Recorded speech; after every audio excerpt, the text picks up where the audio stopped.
So,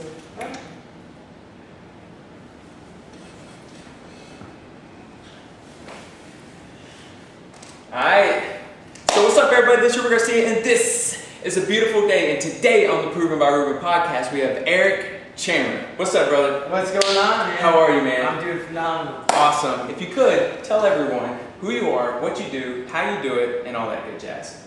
Okay, yeah, so my name is Eric Chandler. I'm a client appreciation strategist, and basically what we do is help companies implement automated follow-up gifting services it could be different things from custom engraved gifts, branded products, handwritten cards, all tied with powerful messaging that creates a culture of raving fans so that their clients are their advocates in the community when they're not around.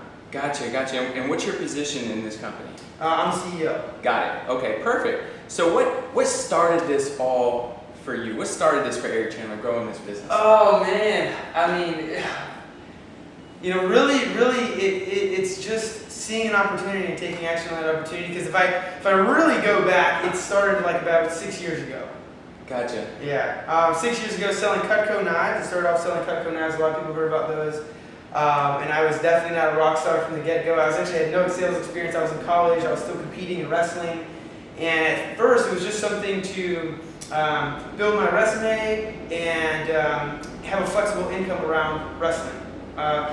Then I continued with that company. I actually started excelling, getting better at sales, and then I took a leadership role with them and ran a branch office hiring and training sales reps. So I had an opportunity to hire and train 64 sales reps in about a 3.5 month period. So I was recruiting.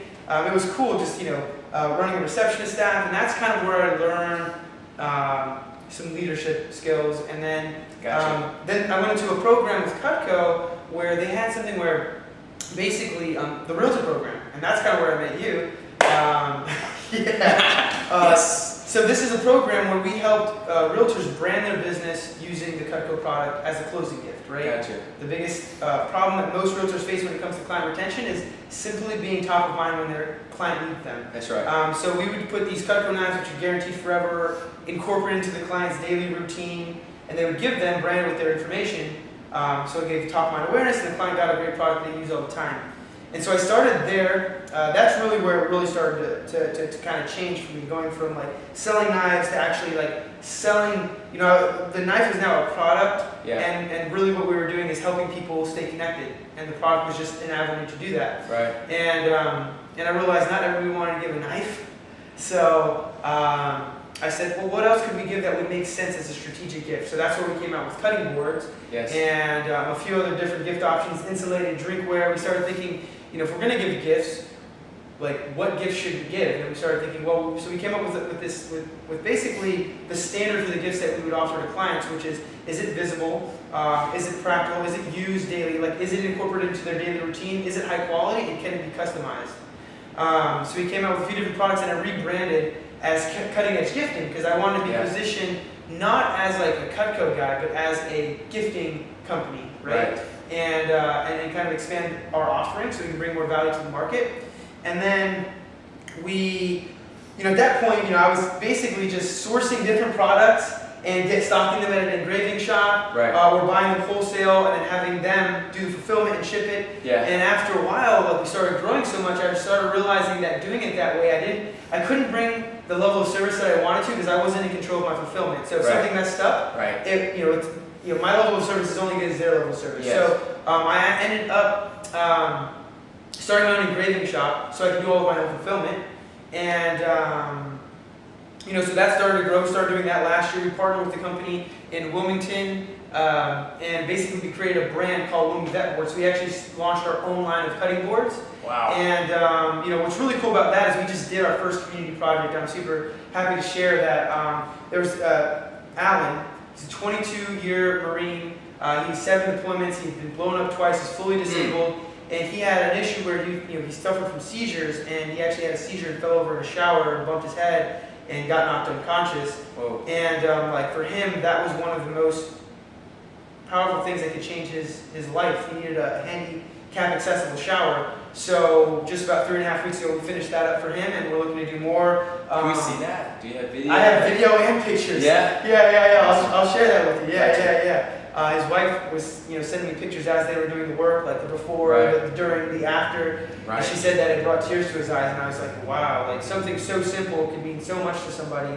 And and I really have my clients to thank for supporting us by giving that gift to their clients. Right? Yes, that's right. So then we started doing that, and then we also, I went to a conference, a Tony Robbins conference called Business Mastery, and I had a shift in my perspective on what I actually offered and how I could bring more value. Right. And for us, it's like we give gifts to keep people connected, make impressions, right?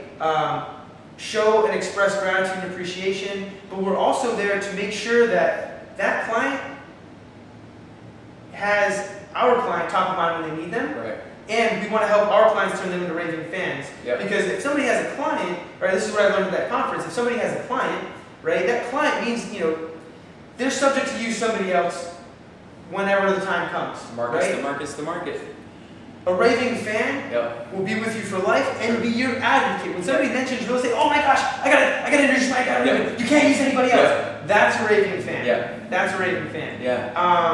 And how do we do this? By coming up with message. So basically the shift that we made was going from here's some great product, it's a strategic gift, here you go, I hope your client likes it, to hey look, we can now handle all the fulfillment, all the logistics, and put together messaging with handwritten cards packaged in a way that gets you the best response.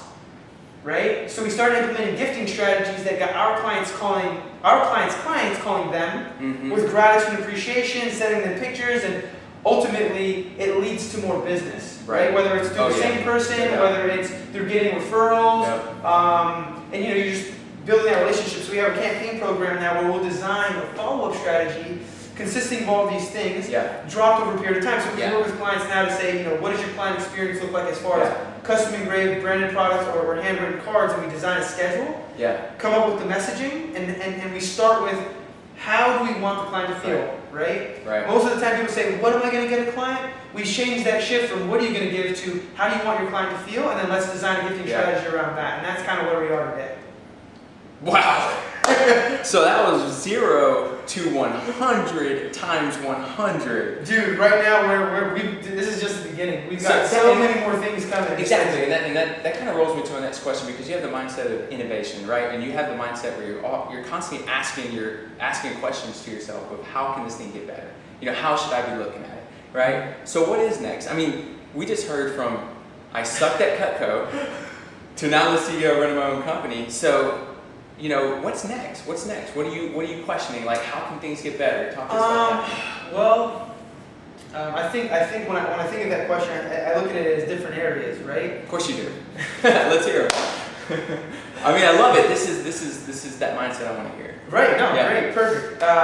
Because there's my personal life, there's my business life, there's my life with my family. One other thing that I'll share is, when I came up to school. To wrestle in college, when I left, a lot of my family was living in a homeless shelter.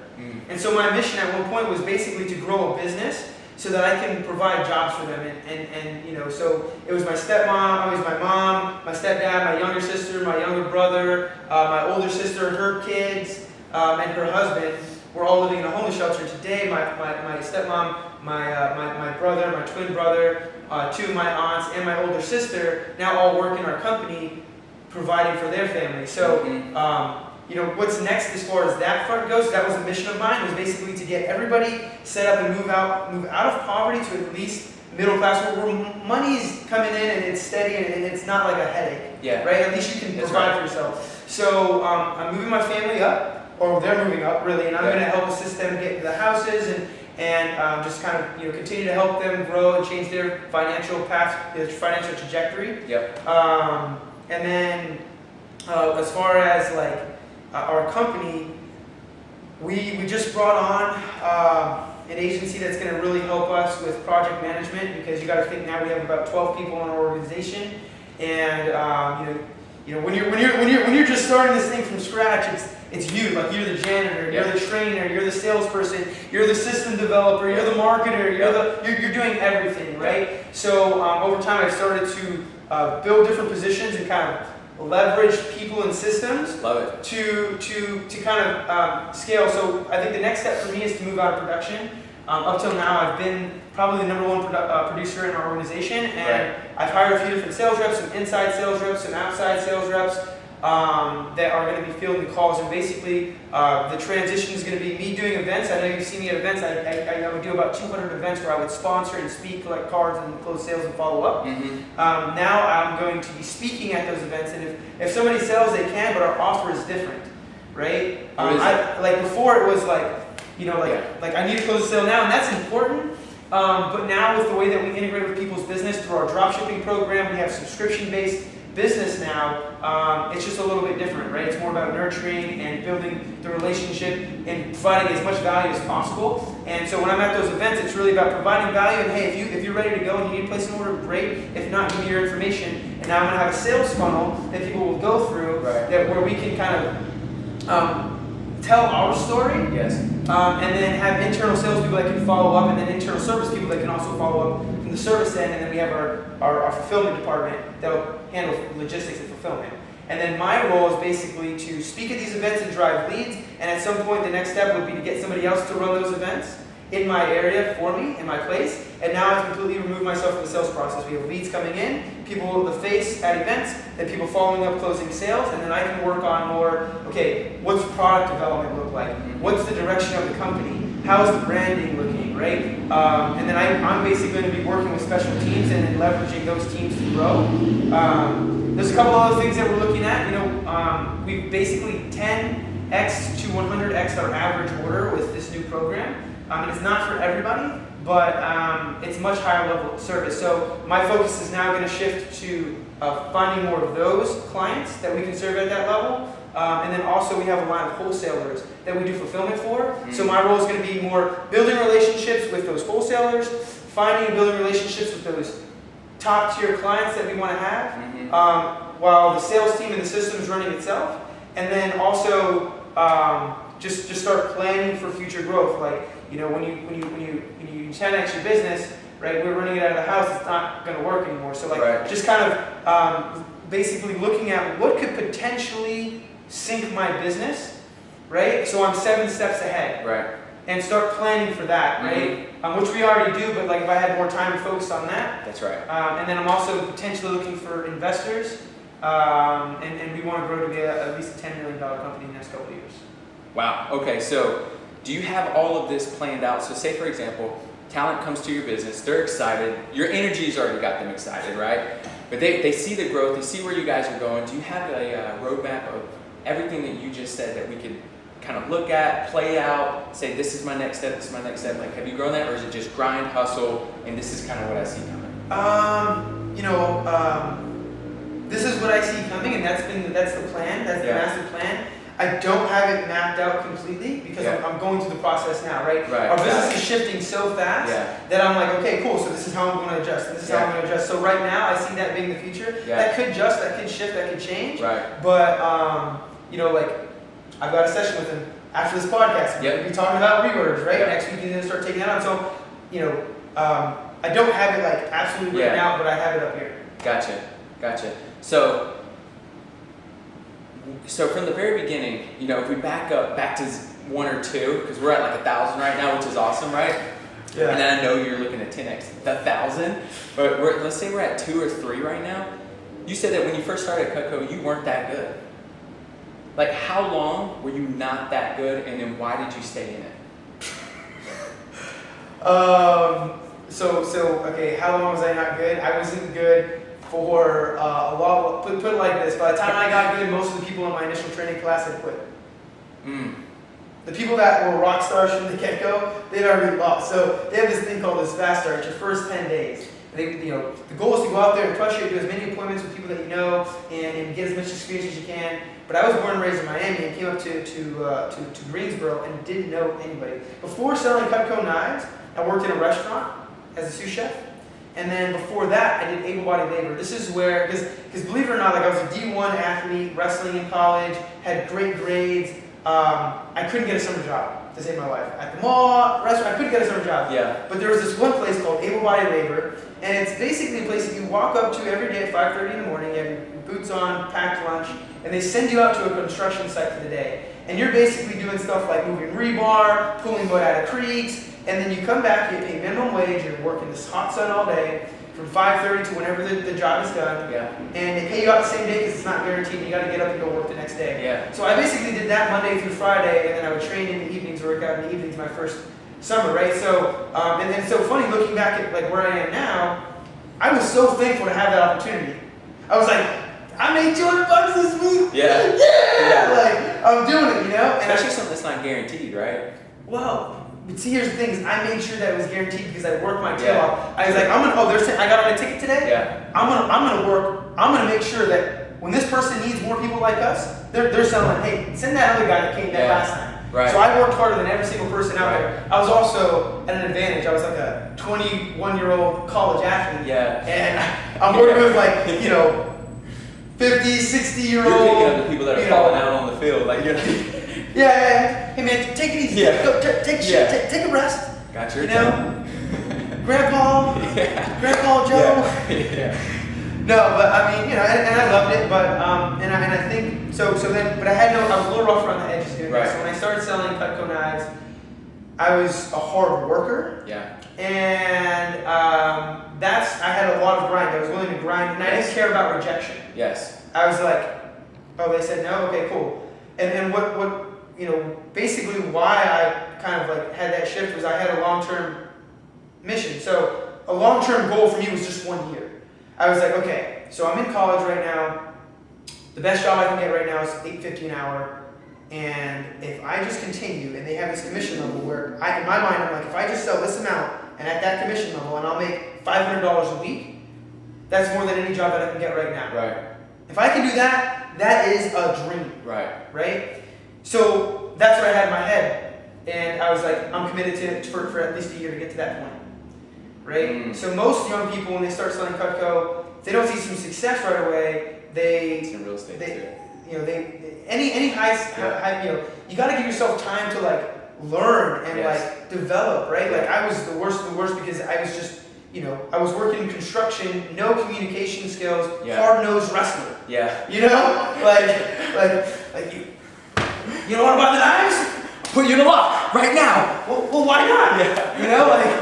No, actually, and because I had come from such a poor background, my perception on what people would spend on our product is what really held me back. Is like I was like, there's no way somebody's gonna spend $60 on a knife. Interesting. So I didn't have the belief that people would buy it, but I saw it week in and week out, and I was like, if this person can do it, if this person can do it, and this person can do it, I know I can do it. So that right there showed me possibility. Right. And because I knew it was possible, I knew that I could achieve it. Yep. And I was like, I'm gonna figure it out. I don't want to work in this restaurant anymore because I was doing both jobs at the time. I'm gonna figure it out. So I became a student, and I got all the manuals. I learned like what kind of metal went into our products. I became an expert on the product. I studied every single knife in its chest, and then I went to conferences and I started to put more time into my personal growth development. Now my manager would develop me, and he would coach me and train me, right? But when I first invested $600 into a 3-day event.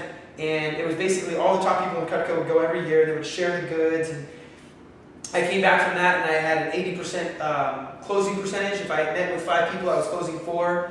If for every 10 calls I would make, I was booking an appointment. Not answers, calls. If I got 3-4 answers, I might book 1 to 2 appointments. So my phone time got a lot better, and I took on an assistant management role. And so really, I think the shift was I started investing in myself. Yeah, and I think that's super interesting because I didn't see it going there. With one of the challenges being that you just didn't believe that there were people out there that would drop this kind of money for this type of knife that cuts fruit nothing just like. But I mean, they could pick up a knife at Walmart, right, for a couple bucks, and you had to have that mind shift like, holy crap, this is a legit thing, this is a real thing. People will spend this much money, and it had to be a mind shift that this could be done before you could even move further. It's really interesting. Yeah, I mean, and because you think about it, like I was operating from my perspective, which is broke college kid, that it's like eating beans and rice, so I saw that money as so valuable, where, I'm going and seeing people in their mid-30s, they're homeowners, they're married, they use this product, like they're in the market for it. Right. So that was the biggest shift too, is to realize like, they're not me. Right. Right? And I think that a lot of people make that mistake of like, with a lot of decisions that people make, it's like they use their own personal judgment or their own view, their own lens of the world instead of like looking at like, putting on a different perspective. Yep. So it was, and then after I started seeing some success, obviously that built more confidence in what I'm doing, and then I went to that conference and I met a ton of people, and that built more confidence in what I was doing, and then I just had a trigger switch, and basically, since I was 9 years old wrestling, growing up, I won 3 state titles, I was All-American many times, I won nationals while I was in college, and I put that focus and that energy into sales, and then that's when I started to create that momentum that built into the story I mentioned at the beginning. So what else, and it's so cool that you were going there, because I was just about to ask that question. How has wrestling helped you in business? Oh, man. Besides literally taking down your competitors. I think wrestling, and I think sports in general, but specifically wrestling, because it's a one-on-one sport. So I was held accountable for my results. I held myself accountable, because when I'm out there on the mat, there's nobody else out there. I can't blame my coach. I can't blame my teammates. It's me, right? So that instilled, like, if I want something, I've got to make it happen. And then the discipline of like training every day, and my dad played a huge role. I remember when I was 10 years old, I was 9, about to be 10 years old, I just started wrestling, and he was like, my first wrestling tournament, he's like, hey man, I really think that you have a chance at winning a state tournament this year. And I was like, oh, that sounds cool. I want to be a state champion, And he was like, if you do everything that I say, I think that you can, I'm pretty sure you can win. It's like, okay, whatever you tell me to do, my faith is in you, I'll do it. You tell me to jump, I jump. You tell me to run, I run. You tell me to shoot, I shoot. So basically from that point forward, I put all my faith in my coach and just said, hey, I'm the body, you tell me what to do, and I'm going to get there. Yeah, and you have to have discipline to do that, right? And you have to check yourself, because sometimes, hey, what's up? Because sometimes you may, in your own mind, say, no, this is the way I should, or maybe I should shoot to the right before take down, right? Like, you have to have discipline enough in you to actually listen to your coach, right, and move forward. Yeah, I mean, I think the discipline comes when it's like, nobody knows how hard you're going except you. Mm-hmm. So the discipline is pushing yourself to do it. So for me, it wasn't really necessarily listening to my coach. I felt like that was the easy thing. It's kind of like, working out at the gym by yourself versus working out with a trainer. Right. All you gotta do is do what the trainer says. Yeah. Right? Now, when you're doing it, are you really giving it your all? That's the discipline. The discipline to say, I left it all out there, because only you know whether you did or you didn't. Very true. Right? Yeah. No, that makes sense. And the analogy of you being the wrestler, right? You just one-on-one versus a team, it is all on you. And it is all on your shoulders. And the pressure there is going to help you out in business, right? Yeah. It was cool to see that. So, struggled a little bit, got up on your feet, started growing in CUTCO. What's the difference in mindset from growing in CUTCO and branding your own business and growing to that level? What's been the different mindset there to actually move to that second level? It's the biggest shift. So I had I'd say 2 pinnacle points. Yeah. The first one was, it's not how many hours you work, it's how many hours are worked on your behalf. So leveraging people. Mm-hmm. Right? I was grinding, I was working, but you get to a point where you can only do so much. Yep.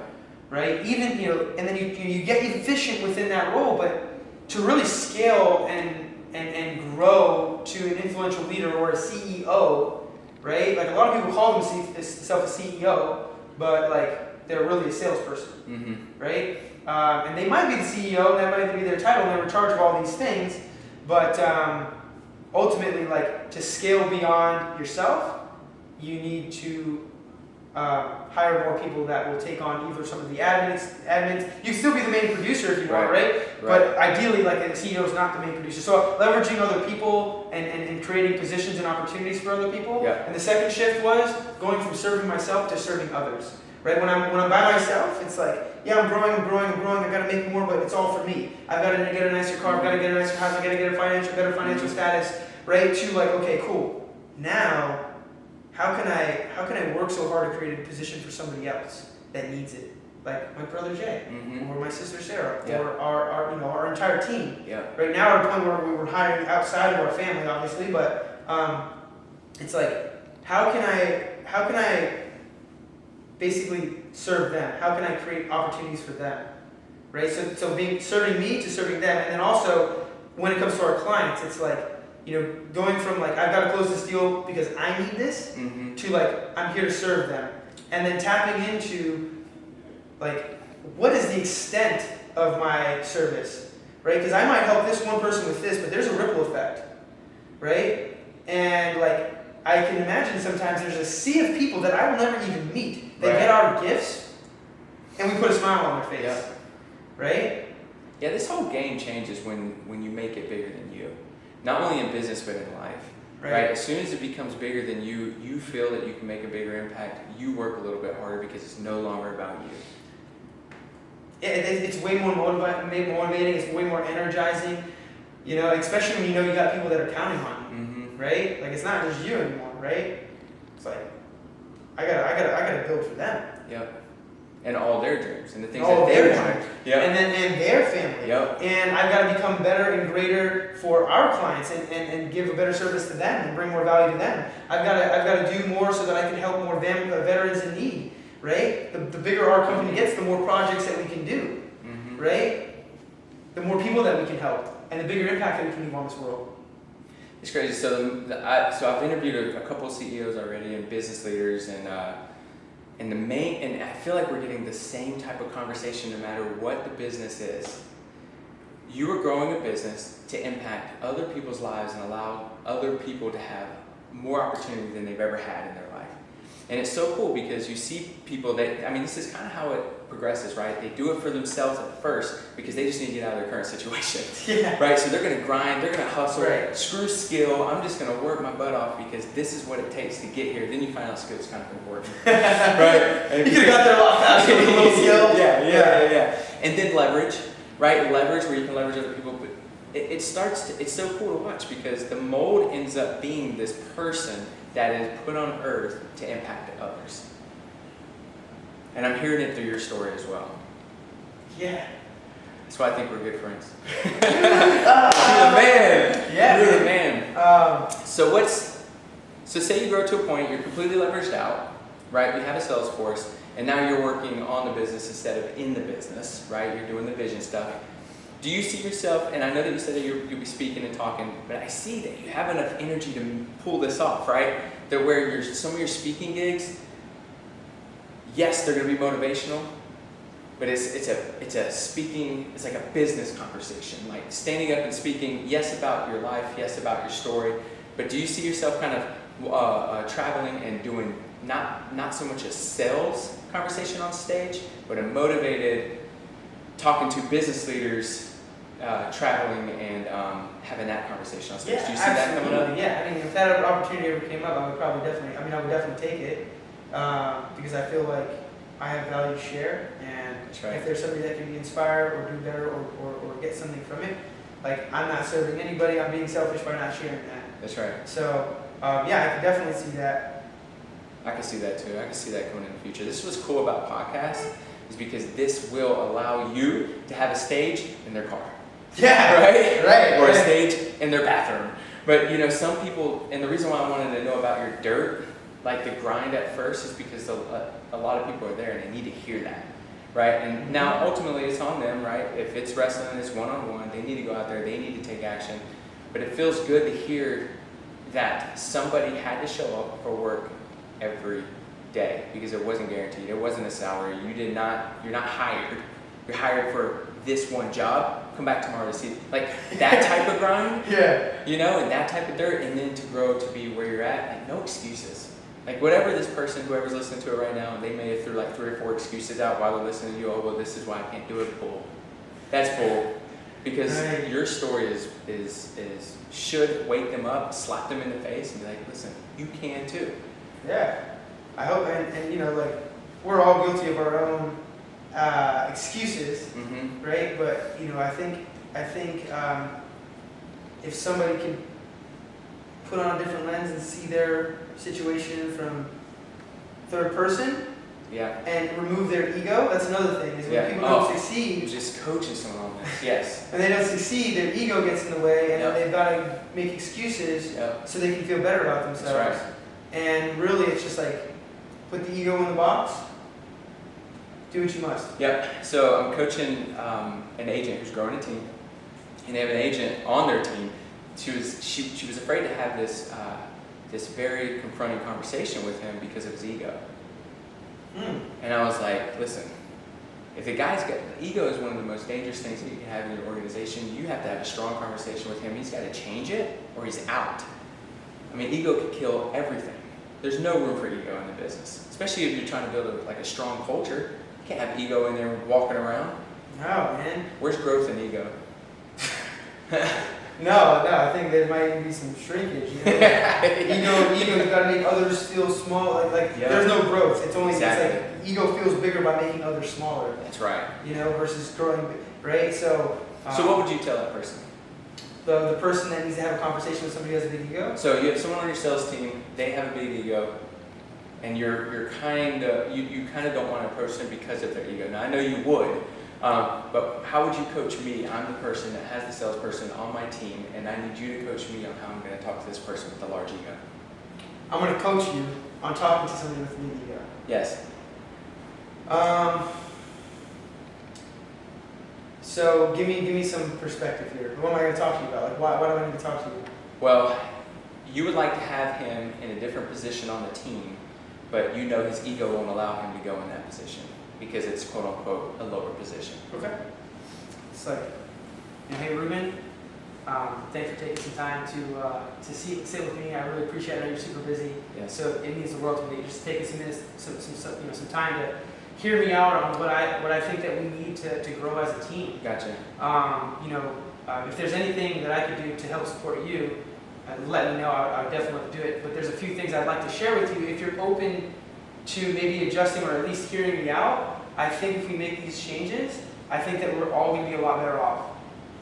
Are you open to hearing some ideas? Yes, of course. Right. So what that does is that sets a frame. Yeah. And it opens them up, right? Yep. And then it's just you go into it, and I would say, let me think through this. That was good though. But that would set a frame, Yes, and then just exactly. going through it, and it's just like, hey, it's not about you, right? So anything Right. so the main thing I would say is just That's right. is just don't take shots at them and don't Right. make them the problem, Right. right? But it's like, hey, look, I'm doing this from a place of service. I'm coming at you because I think this is better for us all, and I want to hear your perspective on it. Yes. So this is how I think that we can improve. I feel like I would be supported and served at a much higher level. It would help me out a ton if you would do X, Y, Z. Yep. Right? Right. And then now it's like, now you position it as like, hey, you're helping me. Yes. Right? Yes. So now you're a value add. Yep. Right? And if he has a big ego, that might be like, right? So then basically there I would see how the conversation goes. How does he react to that? Maybe Right. if he jumps back and he's just like, oh, no, I can't do it. It's Yeah. like, hey, look. Bring it back down. Yeah. No, I mean, and finding out, and tell me if you do this in your organization as well. For the salespeople, for the admin, you're figuring out their motivation, their why, the things that they want to accomplish in life. Because by moving that person in that different position, it will literally set them up to reach their why. But they have to go through that grind before moving to the next step. Mm-hmm. Do you find out people's whys and stuff in your organization so you can help them get to that point? Yeah. How has that been a powerful tool? Oh man, because what it does is it gives purpose to their daily action.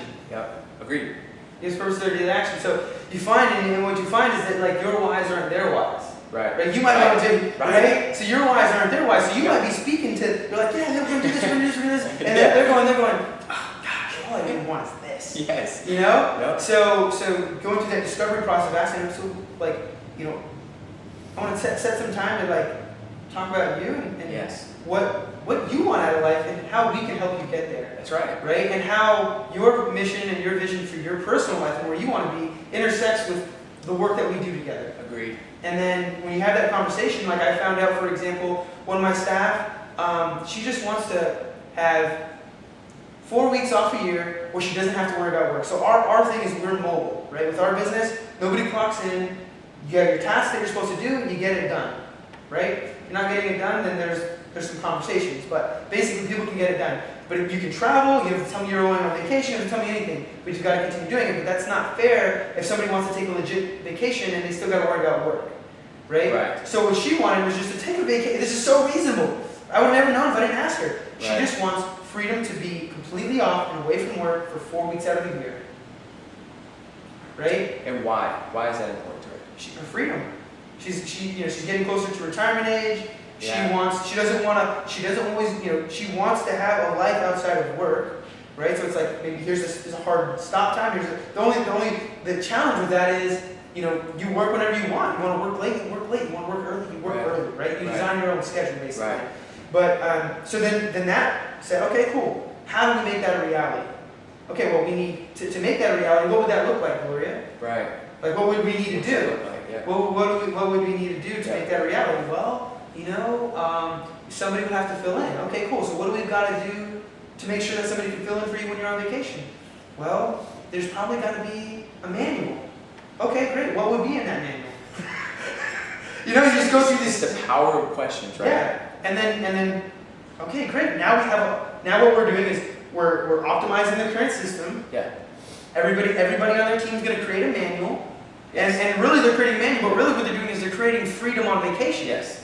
Right? They're creating a physical manual for the business, but what they're creating in their own life is their freedom to travel on vacation and not That's right. And if you listened but never heard them, right? And you heard four weeks of vacation out of the year, and you say, okay, great, here, and here. There it is. Done. Woo! And then you just put it on the calendar and you give them 4 weeks and you think that it's not, right? But in that with you asking them questions, both of you work together to make sure that they literally fulfill their why. Yeah, and I'm gonna be so happy when she goes on vacation. I was like, send me pictures. You better not get on your computer. And I'm gonna be so happy for her. And the fact that I played a role in helping her create a reality for her life that she wanted and she sees as a dream, oh man, that's fulfilling for me. So what would you say to any and I'm only going to go here because this is kind of where you start. For CUTCO people who are just moving into this business of gifts, like client care. What'd you call it? Yeah, gifting strategies, client appreciation. Yeah. Anybody who's looking to move into this industry, one, they call you, right? Because if they're talented, I'm sure you want to talk with them. Mm-hmm. But what would you tell them, people that want to move into this industry? Well, first I would ask them, why do you want to get in the industry? Right. And I would just, most people it's going to be to make money. Yeah. Right? And I would say, I would just figure out what's your deeper purpose. Yeah. Right? And you might not know that, right? But and making money could be a good initial motivator, but it's only a good motivator until you meet your money goal, right? Unless you're money hungry, right? Everybody wants more money, right? Yeah. But I would ask them why. I would ask them if they feel comfortable speaking in front of people. I would have to discover some of their core beliefs, and it's just if some of their core beliefs are it's good to show gratitude and appreciation, right? They believe in connecting people, right? Then that's in line with kind of what we do. Gotcha. And the three things that I would look for, you're talking about if I'm just hiring them? Exactly. If I'm looking to hire them, I'm looking for three things, right? Are they humble? Yes. Right? Are they hungry? And are they smart? Right? Humble, we all know what ego does. Yep. Right? Hungry, are they going to do what it takes? Are they going to be hungry? Are they going to go out there and get it? Right? And then, what was the third one? Smart. Yeah. Yes. Was that a test question to see if I was smart? Exactly. No, and smart, and I don't mean book smart. I mean, are you smart in the sense that you understand how your words affect other people? Are you socially aware? Right? If I say this is going to cause that emotion in this person. Yeah, right.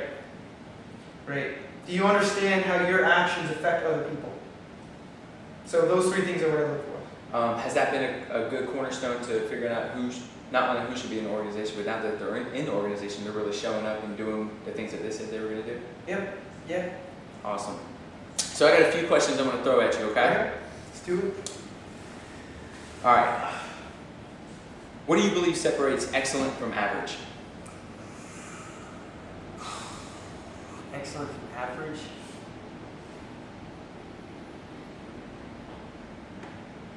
Massive action. Action? Massive action. Massive action. Massive action. It has to be massive action. Right? Whether, because even right now today, like if I'm in sales, yes. Massive action on the phone and events. Right? If I'm a CEO, what are those action steps for me, and am I taking them in a big way? Right? Because if I'm just kind of, you're average, you can be taking action. Right. Average people still take action. Right. They're just not taking massive action on right. the things that they need to get done. So, right. and that's applicable, I feel like, to anybody's role. Whether you're a janitor, an engraver, right. like, are you taking action on what you're doing? I think that separates the difference. The average people take action. Great top performers take massive action. So I know you know Grant Cardone, right? And you study Grant Cardone. So would you say that that's a formula to kind of put yourself in check for massive action is just 10x everything? Yeah, 10x everything. But I think that there's some time for reflection before you 10x. Got it.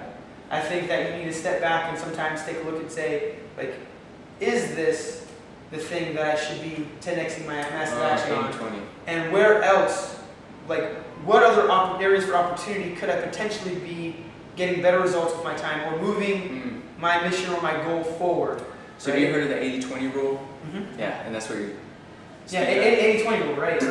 Like taking massive action. I can take massive action and make calls all day. Let's say our average ticket's $800, right? Well, I can take massive action and get a ton of $800 orders, or I can take massive action and get, $50,000 orders. Right. Right? Which, to some industries, that's like nothing. But in the gifting business, if you got somebody who's spending 50 grand or close to 6 figures with you, that's a massive order. Yeah. Right? Even a 5-figure deal is a pretty big order. Yeah. So for everyone who's listening, if you're taking action on something, you want to separate yourself from average to excellent, literally take massive action. 100%. But like you said, on the right activities. Yeah, on the right activities. You could be, that's why I said on the right activities. Yeah. Because, I'm taking massive action today. Oh, yeah. I cleaned my room, I got an oil change, I cleaned my car, I did the dishes. Yeah. And I still have not made one call. No. That's right. You That's know? right. Because some people feel busy all day. At the end of the day, when they lay down, they don't feel like they've accomplished anything. Yeah. Agreed. All right. What have you gotten better to saying no to? I've gotten better to saying no to distraction. Like? It could be, social media. It could be people that want my time that I know. Basically, being a guardian of my calendar, my time, So there's 3 things I'd say: time, mind, and energy. Right? What am I putting in my body that's producing the energy? Where's my mind? What's the internal dialogue in my head? Right? Am I telling myself I can do it? What's the language going on in there? Right. Right? And then external and others, right? Like who am I allowing in my calendar? Where's my time going? Am I laying in bed just scrolling mindlessly, which I definitely do sometimes?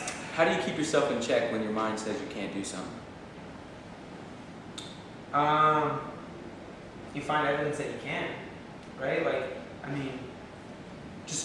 I have a belief now that I have a belief in possibility. And I know that there's things every day that are done that have never been done before. And because I have this belief in my core, I don't ever tell myself I can't do something. Perfect. And the reason why I stay on, if you've noticed, a lot of the questions are focused towards think and mind. Because I truly believe as long as you think differently, you can accomplish anything you want. I remember, and just to go back real quick, I remember walking in my less than 1,000 square foot home, raising my daughter, and I was walking around and just saying I'm a millionaire. And I was jumping in my 1990 Crown Vic that was breaking down, and I put a water bottle in the where you put the bottles, right? And I was pretending it was a stick shift or a Ferrari. It was complete mindset. I already believed that I was there before I was ever there. And it's literally just a switch. You just have to believe. You just have to truly, truly, truly believe that this is something you can accomplish. So, and even if you don't, take massive action to do, right? You can be this is what I want. Yeah. I don't know exactly how I'm going to get there, right. But I believe my ability to figure it out. Yep. I love it. I love it because a lot of people are going to get a lot out of this podcast. I hope so. All right. I've been jamming. I know. Purchases of less than $100 that have most improved your life. Purchases under $100 that most improved my life. We'll do purchase. Purchase. So you don't have to think of too much of it. I mean, I don't know, any kind of coaching program under $100 would be great. That would probably most improve my life. Books, yeah, I'll tell you, like books, just like books. You can get books for $10. You get 10 books, right? You can get them.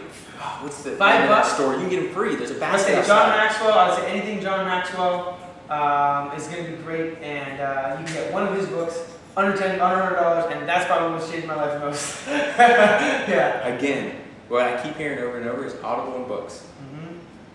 Listen, you can learn. Success leaves clues. Right? Go back, look at the success, and follow the clues. And you can do that through books. Yeah. When you write your first book?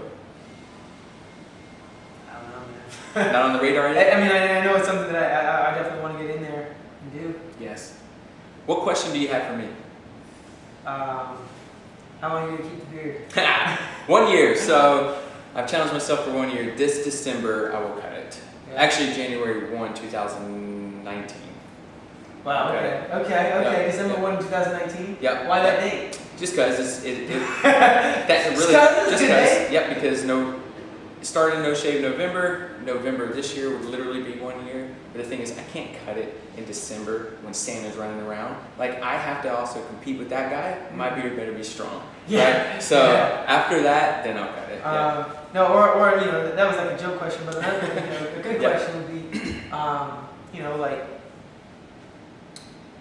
what's Ruben's vision in the next 10 years, right? Like, have you discovered what your life purpose is, or like what you're truly here to do? Yeah, I think I'm dabbling. Anytime I do something that feels really, really good or feels like the right direction, I just go deeper into it. And what I'm finding that to be is coaching. Coaching with agents to coach their agents on how they can build the biggest life ever. And they can do that through building a big business. So I'll say the coaching part, but definitely we'll be moving to a position where I'm coaching coaches. Oh, that's cool. Yep. So we're already looking for a coach in a market center that I'm doing in Pinehurst. And I'm talking to someone else where I will be over coaches that are in different market centers, which are offices. So I'm just be coaching the coaches. So eventually coaching the coaches at a form of leverage. But that's where I see myself just being. That increases that broadens your impact. That's right. For what you're doing, right? Yep. And I was talking to someone. Working for people to develop. Yeah, exactly. And I was talking to someone about that with first starting in real estate. You're helping in the transaction. Right? You're helping them sell their home so they can go somewhere, or you're helping them buy a home because they love this place, or for whatever reason. And that's one transaction. Yes, there's a ripple effect. Do they might meet the coolest neighbor that they've ever met in their life that becomes their best friend or whatever, which is great. But man, you hit a different level of giving when you're coaching someone to give to agents, or you're coaching someone to be able to coach the agents underneath them that impact 200, 300 plus deals a year. Mm-hmm. Like, that's a big reach. Mm-hmm. And you're coaching these teams, and then you're going to put coaches that coach those teams. Yes, do you see? Yeah. It's just this one large impact into the world. Yeah. And the energy just. So, I'll say that's where I'll be. Nice, man. It's awesome. All right, so one last question you have for everyone listening, and for everyone listening, you know the game plan. Leave a comment below, and he will see it. What question do you have for everyone who's listening? Oh, man. One question for everyone who's listening. They're listening.